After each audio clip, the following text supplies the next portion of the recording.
probably one of the strangest verses that I've ever run across that I didn't remember, and I bet you've never heard it.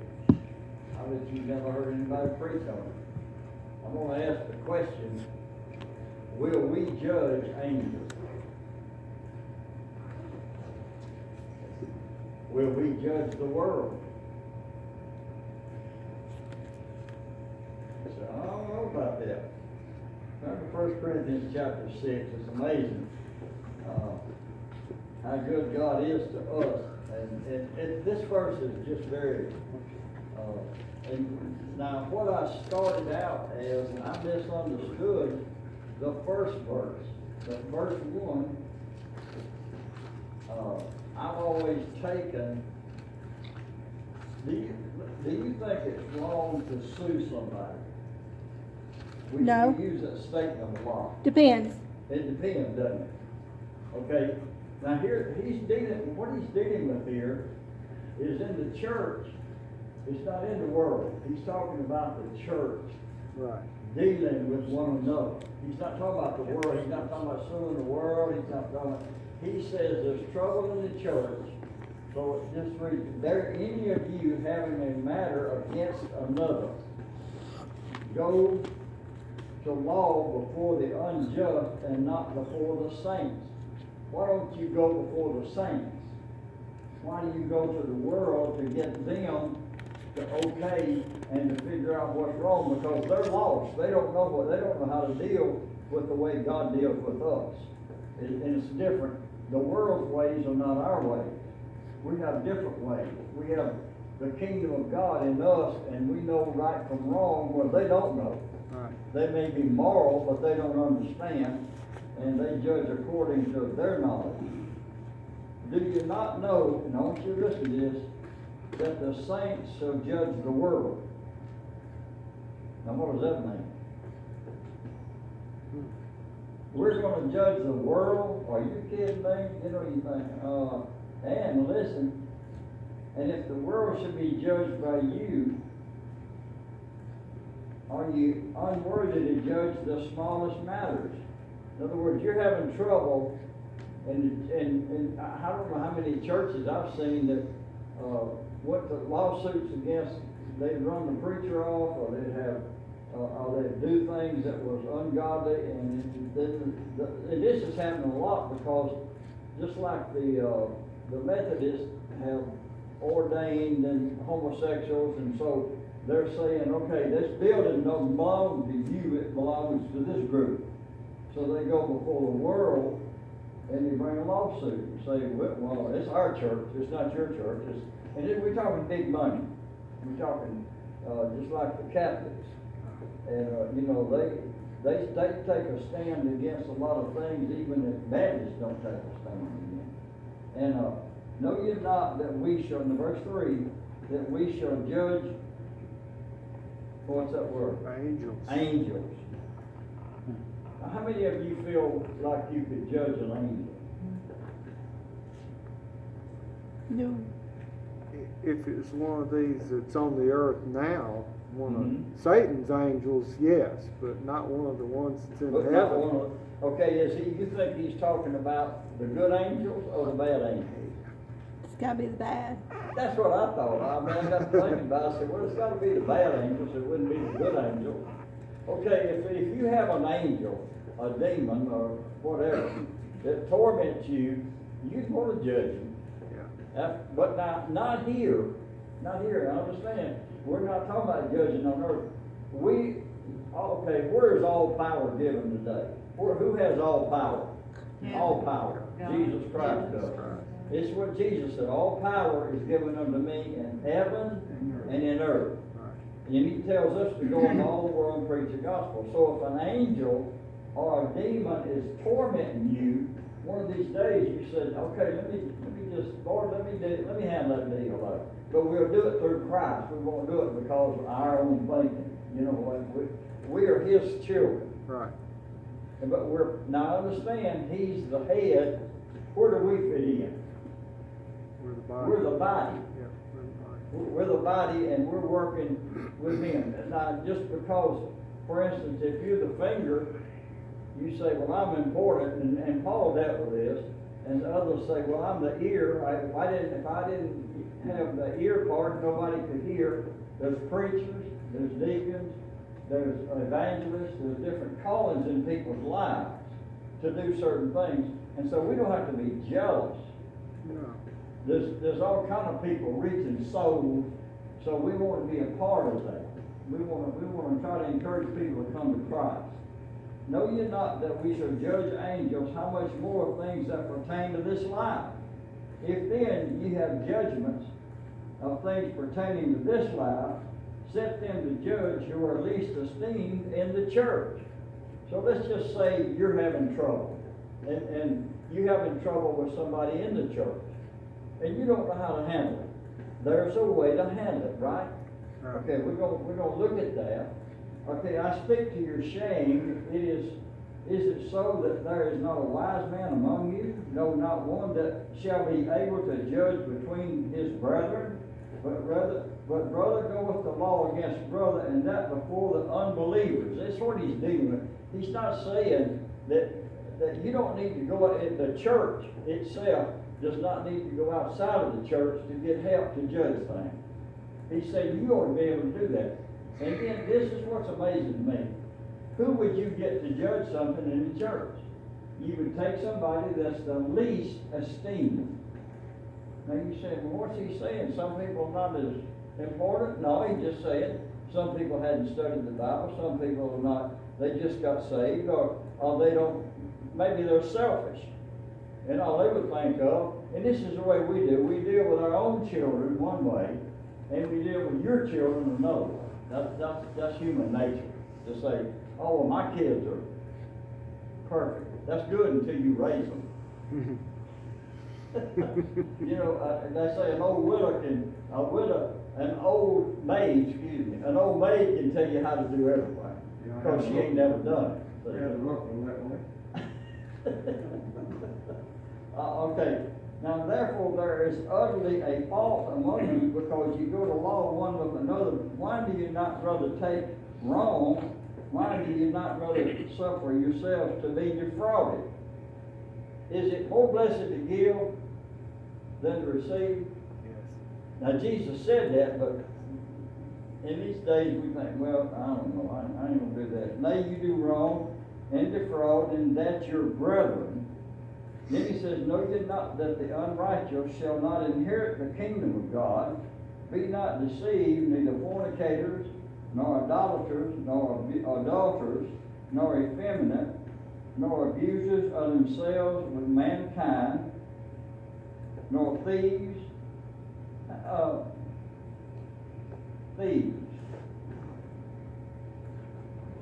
Could we all classify ourselves as thieves or liars?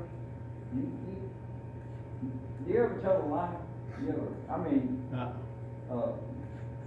Never. My Never. wife used to tell the phone rang, said, Now, didn't she'd you? go stand in the bathtub, you tell them I'm in the tub. Well, she wasn't lying. I wasn't. Run get No, you run and get in the tub. She was in I the was tub. in the tub. with your clothes on. Yes. Yeah. Were you still in the tub? You didn't say how you were in the tub. Nor revilers. Now listen, there are some people that live to revile, to give you trouble. They just live to do that. They just love it.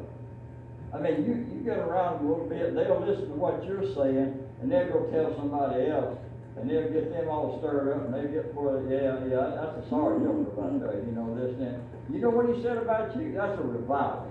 He said, yeah, you know what he did? And you said, well, you're trying to bring peace, or you're trying to bring trouble? You're trying to bring trouble. And he said, you're revilers.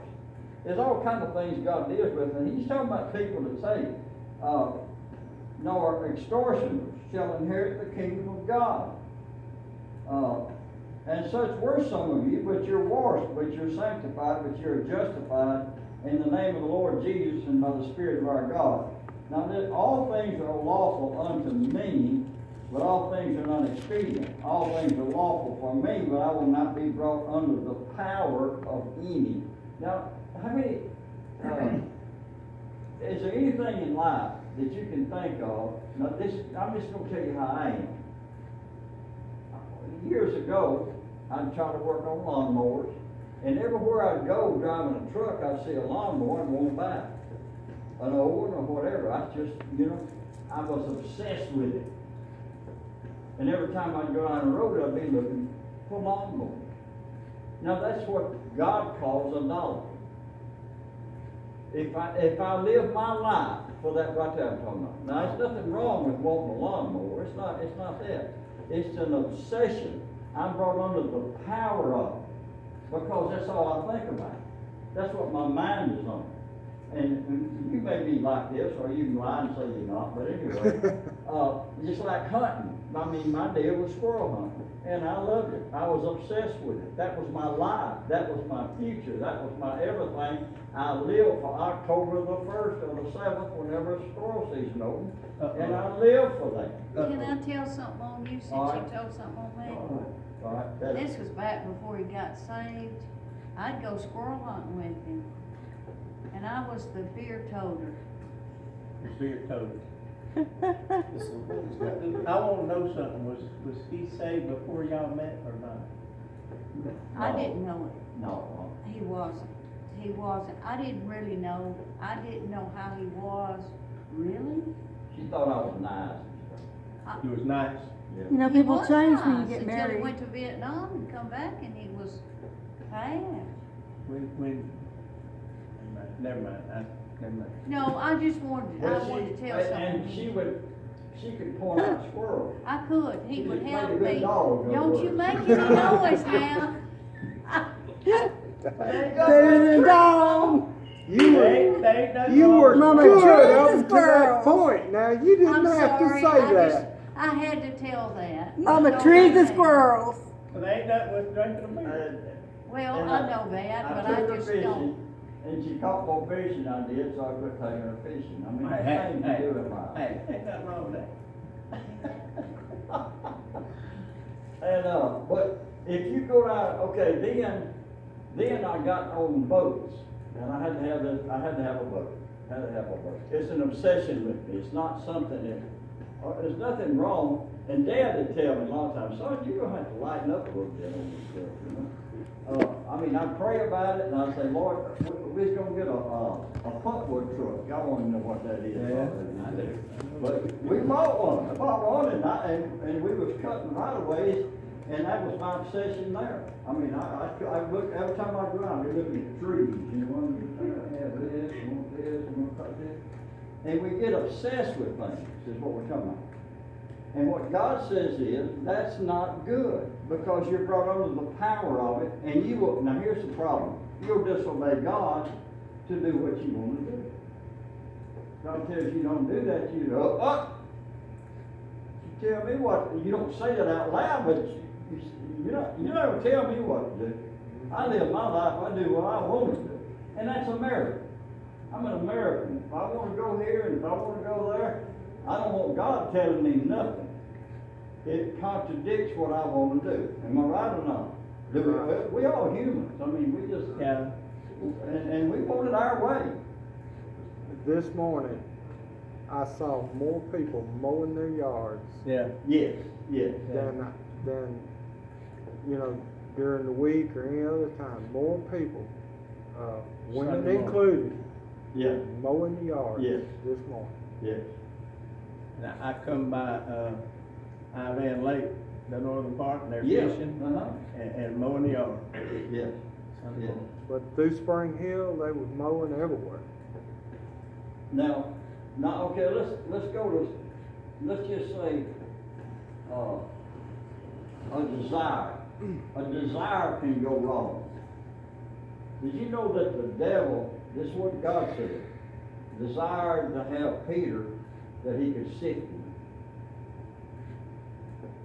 Did God let him do it? Yeah. He said, okay. Now let me ask you something. What about us? Do we have any desires that we carry to God and say, Lord, this is my desire, I want to do this in life? Not for world, not for me, but to glorify you, Lord. That's my desire. Satan wanted something, God gave it to him. Don't you think he'd do that to his children? Now, your desires can go wrong, and you can get to where you're obsessed with this. Okay, you go down, and my daughter and them just got a house over here, and it's in the swanky section. It's a 2-story, big old house, and I didn't tell what the notes are on the thing. And it's right there by the golf course, and they're overlooking this and that. And you can get obsessed with stuff, and that's a miracle right there. And then God doesn't become number 1, he becomes number 10, and God says, no, that's not right. And then somebody comes along and says something about it, and you say, a preacher's going, he says something, and you say, I don't like him. Why don't you like him? Well, he's dealing with stuff, but I'd rather have this, and I'm gonna do it my way, and I'm not gonna listen to this, because I'm gonna do it my way. And God says, no, you belong to me now. We need to get that, as Christians, we need to understand we belong to God. Now, if you look over this verse, okay, but look at verse 17. He tells us, don't, if you don't think it affects you, it affects your relationship when you have the wrong desires. If you don't think so, you let my wife catch me looking at another woman in the wrong way, and it'll affect me and her, won't it? It affects us. Yeah, if you don't get hit first. That's right. If you don't get hurt or something like that. Now, what God says, it can be a wrong desire. It can be carried too far. The first look, the second one, God said, oh, now what you looking back for? Well, Lord, I just wanted to, what? You just want to lie, what you want to do. God said, I know why you looking. Well, the first look, I looked second. I ain't gonna lie. Because the first look is like, what? And the second look is like, what, really? Well, you can do that, yeah, but Gotta be sure what you're looking at. that's right, that's right. No, David. No, Make sure but- that first look. Desire can be wrong, right? And But what I we look gotta- second, but it's not a desire. It's like, how, really? Yeah. It's a really Okay, look. What It's happened to not Adam a- and Eve? Tell me what happened to Adam and Eve. Now, here's what they did. They was walking along one day, and they looked back and they said, there's a tree right there, and God said you can't have it. I don't know why he didn't want us to have it. And so we go along and we say, you know what, Adam, you see that tree out there? God said we couldn't have that tree. You think God's being right? I think God's keeping something back from us. And so Satan comes in and says, you know what, if you had that, you'd be satisfied. That's a lie to hell right there. It came straight from the devil. And so they go out, and that lust and that desire turns wrong, and they go out and partake of that fruit. And not only do they partake of it, now Eve was deceived. That's right. But Adam was in the transgression. Right. Because he knew better. He knew better. Adam, you know better. Why did you do what your wife told you to do? Because Adam was the head. Yeah. Adam's the head. But in order to get along, and you know that saying? No, we're not gonna go Mama there. ain't happy. No, we're not gonna go there. Oh, yeah. Nope. So we live life with the wrong desires, and God says, listen, that's what messes you up in life, is you get to desiring stuff, you go down and you start looking, and you're looking, and you're looking, and God says, you don't need to be doing that. You need to stay focused, you need to keep your attention on what and he said, if you'll acknowledge me, right, in all your ways, he said, I'll direct your path. Straight. Okay, so if you do sin, when you do sin, Yeah. confess it. Just say, Lord, I'm sorry, I shouldn't have done that, and I'm sorry, and I won't repent of that. So, okay, now go to Matthew chapter 18 just a minute. Now, I'm gonna tell you, this is kind of a hard thing. Now, Jesus is teaching a lesson here in Matthew 18, and he's telling people that if there's a lost sheep and there's 199, there's 99 and one of them's lost, what would you do? You'd say, praise God, I got 99. And Jesus says, no, I wouldn't do that.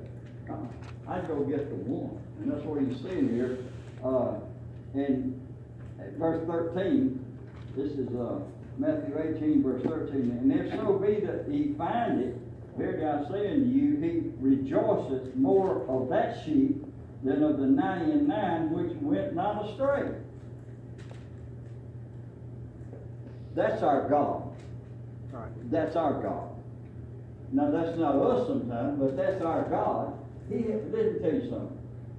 God is after the wayward, he's after the one that's hurting. God gave everything he could to try to get people in, and that's what God's desire and heart is. Even so it is not the will of your Father which is in heaven that one of these little ones should perish. Now, I want you to notice where he's going here, because it's like it changes the tone. Now, I want you to listen real careful. Moreover, if thy brother shall trespass against thee, go and tell him his fault between thee and him alone, and if he shall hear thee, thou hast gained thy brother. So what's he talking about? He's talking about you're having trouble and you need to deal with it. He said, this guy, your brother now, and y'all are having odds, and he said, you need to be careful because God is the kind of God that goes and gets the one that's wayward. And he said, you don't need to jump back and say, well, it's his fault. God says go, and I'm going to tell you something. God's led me to do this, and people thought I was crazy. But I'd rather win my brother than I had to see him stay mad at me for the rest of his life and resent me and hate me. Now, he may do that, but that's not what I'm supposed to do. I have a calling to go do what God tells me to do in his word. That's faith, right? Okay. And moreover, if thy brother shall trespass against thee, go and tell him his fault between thee and him alone, and he shall hear, and if he shall hear thee, thou hast gained thy brother. Now, what is a trespass? What would be a trespass? Somebody goes, it's not because somebody said something in general. If I said, and I ask people all the time, I get around people and they got a lot of tattoos and they got all kinds of stuff. I'll say, I ask them questions. I say, well, did you do that? Are you proud you did that? And a lot of them will say, no, I was drunk. And then others will say, no, I wanted to do that. If somebody, just like Mookie's daughter said, they got a tattoo, because when Mookie passed away, they wanted, and stuff like this. Now, I don't hate that. I don't hate them. It's just that that's not what we're used to doing. Right. And I just want to say, and I try to tell the kids, don't do this. And if they do it, I don't hate them because they do it. And God says, listen, if there's a fault between you, if it's something personal, if it's just something general, I'm not trying to offend people by saying something. And people are going to say things to you at times, and they're not going to care how they say it. There's some people just going to hurt you. They can't help it. It's their demeanor. It's the way they live. They're going to try their best to say something repulsive. They're going to try to hurt you. They're going to try to wound you because they're hurting. Hurt people hurt people.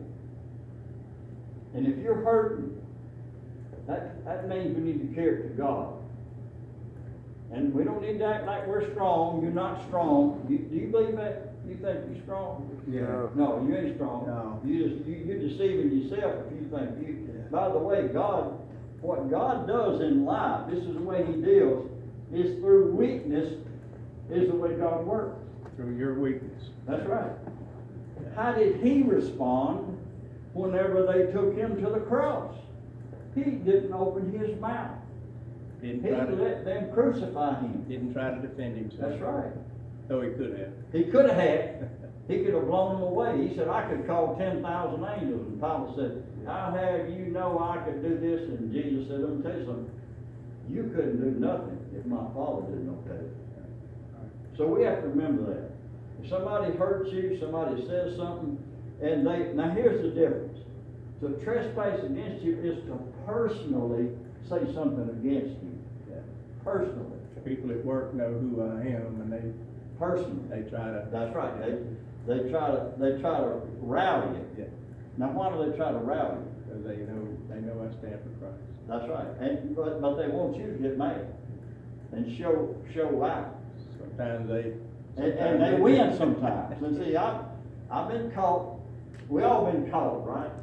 I mean, when somebody comes up and says, why did you do that? I said, I didn't do that. Now, wait a minute. Whoop, back up a little bit. Well, I might have, yeah, I did. It's hard to be honest. You see what I'm talking about? They say, why did you say that? Why did you do that? We've been riding along, and I've been looking around, and guys will say, you see that? You read that woman?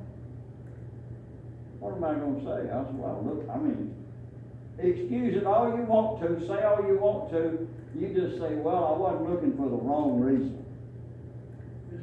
Be honest. Yeah.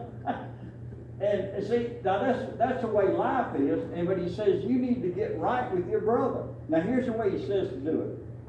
You just go yourself to that person. Don't call attention to it. Don't publicize it and tell everybody and your neighbor and get on Facebook. And, oh, trouble. Facebook, trouble. Go together. That's just, people get on there and they do stuff and they say, why in the world did they do that? And when somebody says something riles you up, then you come back. Mookie used to tickle me. He said, boy, I want to answer that so bad and tell them half of them they lost anyway, and they don't even know what they're talking about. And you think, well, you can't do that, you can't do this. Best thing to do is don't say anything. Yeah. Right. Just pray and say, Lord, bless them, help them. How many of us need help? All of us, every one of us, we need help. We don't do everything right. And he said, if you offend somebody, he says, if he'll hear you, you won your brother. Now, what's Jesus teaching? He's teaching that there's a wayward person. What happened? How did that person get wayward? You offended that brother, or he offended you, either one. Either one, now it can happen both ways. And you need to go and get it right, or you need to pray for it. And there'll be times that God will say, okay, you need to do this. Now, why don't we want to do that? Because it causes us to be humble. And we don't like humility. We don't like to admit we're wrong, especially to the world, and say, you know what, I was wrong. Peter, can you imagine how Peter felt? Here he is. I'll tell you one thing, Lord. You're looking at the man right here, and these other guys may leave you, but man, I got it together, Lord. After all, I'll die for you. I'll do anything under the sun. I'm the man. Jesus wasn't impressed. I want to show you how arrogant Peter was. The Father revealed to him who Jesus was. Jesus asked the question, who do men say that I am? And Peter said, you're the Christ, the Son of the living God. Now here's what Jesus said. Flesh and blood didn't reveal that. My Father in heaven revealed that to you. Okay, and then in the next few verses, Jesus is saying, you're going to deny me 3 times. The cock's going to crow, and he says, and then Jesus said, I'm going to the cross, and he rebuked Jesus. He rebuked God. You think, Peter, wait a minute. Well, that's the way we do. We make mistakes. We do stupid things. And Peter, now how did Jesus deal with Peter? He left him alone for a while. And then he sent word, and he says, go. This is when Jesus was resurrected. He said, you go and you tell the disciples, you know what else he said? And Peter, that I'm going to be over here. So they go back fishing. You know what that meant? They didn't know what to do. They were going to go back to the world and do whatever they wanted to do. Their own ways. They didn't believe that Jesus was resurrected.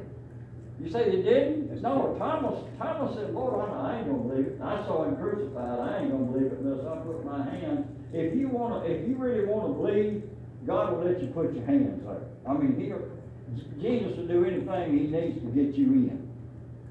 He ain't gonna violate his word, but he will come to you and he'll reveal himself to you and he will bless you and he'll reveal to you. I'm telling you, God loves you more than you ever think about. And so here Peter says, okay, Lord, I mean, I'm doing fine. And the little old woman, he's out there warming his hands by the fire. And this old woman says, hey, you one of them, ain't you?